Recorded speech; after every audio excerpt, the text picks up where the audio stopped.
Il y a bien longtemps, dans un jardin luxuriant et paradisiaque nommé Éden, Adam naquit.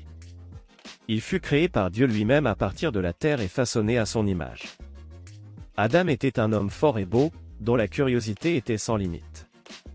Dans ce jardin, Adam avait la tâche de prendre soin de toutes les créatures que Dieu avait créées. Il donna à chacune d'entre elles un nom, de l'éléphant majestueux au petit oiseau qui chantait doucement dans les arbres. Adam était en harmonie avec la nature et vivait en paix avec toutes les créatures.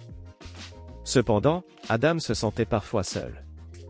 Il remarquait que toutes les créatures avaient un partenaire, mais il n'en avait pas. Il exprima son désir à Dieu, et Dieu décida de créer une compagne pour Adam. Il prit une de ses côtes et créa une femme appelée Ève. Adam et Ève étaient complémentaires l'un de l'autre, et leur amour était pur et profond.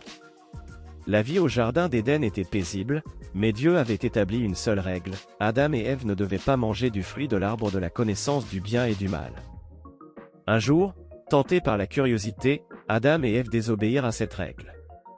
Ils mangèrent du fruit défendu, et soudain, ils prirent conscience du bien et du mal.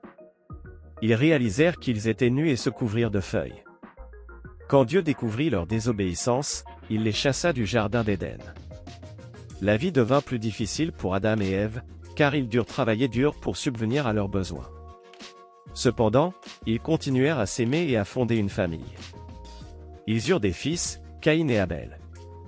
Malheureusement, la jalousie entra dans leur famille, et Caïn tua Abel par colère.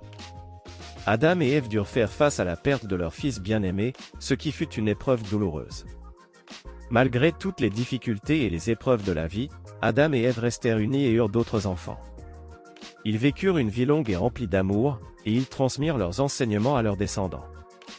L'histoire d'Adam est celle du premier homme, créé par Dieu dans un jardin parfait, mais qui, par curiosité et désobéissance, fut chassé de cet Éden. Il vécut une vie marquée par l'amour, la famille et les défis, mais il fut le père de l'humanité, portant avec lui les leçons de la création et de la relation avec Dieu.